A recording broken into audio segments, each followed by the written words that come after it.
What is up, peeps? So, I was going to put up a video of the second Indonesian wood opal that I was working on. However, I got a special delivery. So remember how, I'm sure I've mentioned it, that I've been looking internationally, and I've finally got some Ethiopian opal delivered.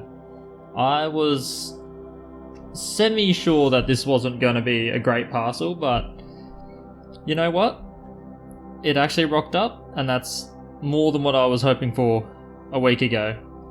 So this was from, well, someone on Facebook contacted me, Samir.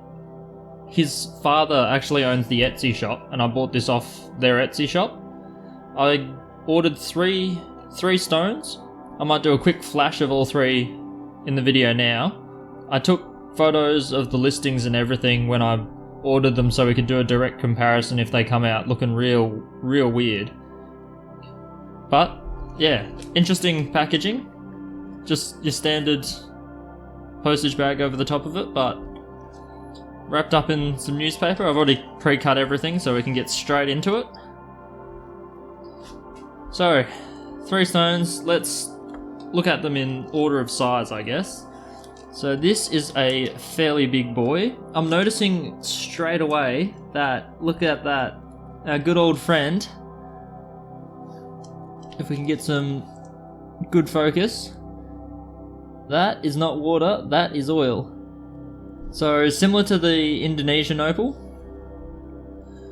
we've got ourselves the return of mineral oil, but luckily enough, I've stocked up on the beautiful baby oil, softens and soothes. Haven't seen it do that to the opals so far, but I'm sure it's great on skin. So that must be the weight there. So it's a 42.5 carat stone.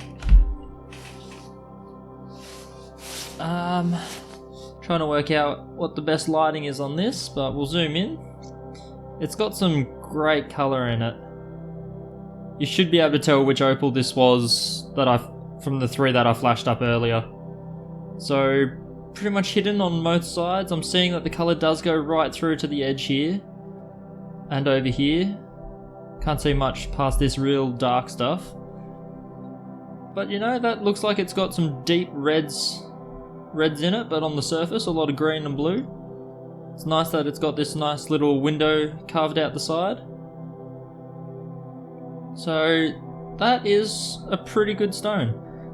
And in total I paid about I think it was just over $100 Australian for these 3 pieces. Samir advised me to go for the bigger stones. A lot of the little stones that I was looking at, he said were far too small to cut. But it's hard to look at numbers and realise how small those small ones are. But that's stone number 1. Stone number 2. Stone number 2 is absolutely stunning. So it's got this cap. A little bit rough on the top there, so I'm not liking how it's kind of going deep into that piece, but we have a Dremel and we can get into some weird positions. It does seem to go fairly deep in there. But we'll carve it and see what it looks like. Freeform, it should be a really nice crystal. A little bit cloudy in some patches, a bit milky. You'll notice that I tried to get 3 very different stones. So I went with, this one had that kind of really dark kind of crystal look to it. This one, that really yellow crystal with the brilliant green and red. I mean, this is a beautiful piece.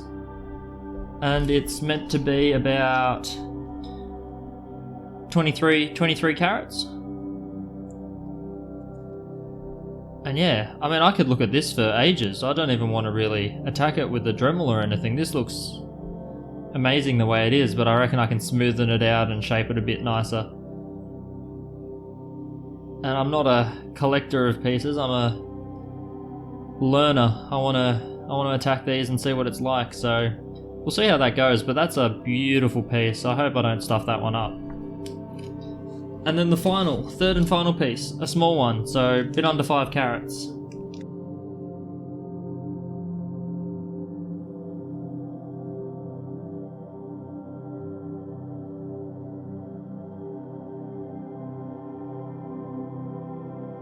I can carve an opal, but I can't open a bag. Alright, final piece. 5 carats, and this I went for a nice, clear kind of crystal clean little crystal. This one I feel like looks a little bit different. Looks a little bit different to its advertised image. But having said that, I haven't actually looked at the pictures for quite some time. And in the right angle, this does look beautiful. I remember this one looking really good, which is why I got it even though it's only 5 carats. So yeah, I've got a bit of work to do. It's all frosted there because of the fracturing. Caused a bit of a rough surface. A little bit of sand in there. But wherever there's crystal, there is colour, and I want to keep as much of that as possible. So yeah, actually, turns out I'm always nervous when it comes to these international trades, but I think I've come through with 3 really nice pieces, actually. They are heavily oiled. Let's see if I can hold on to all 3. Heavily oiled, so I will go ahead and store these back in their bags with a little bit of excess baby oil. But yeah, there we go. There you have it. You can actually get some really nice looking Ethiopian Opal. And I'll work on these 3 at some point in time, hopefully in the very near future, when I need a break from the Indonesian wood opal. But they show some incredible colour at this stage, and we'll do a bit of experimenting, showing off all the properties of Ethiopian Opal. But this is a good start. This is 3 very different style pieces, and I look forward to grinding them. So stay tuned if you're interested in seeing how this goes for me. It's going to be a lot of fun. But that's it for this video, so I will catch you on the next one.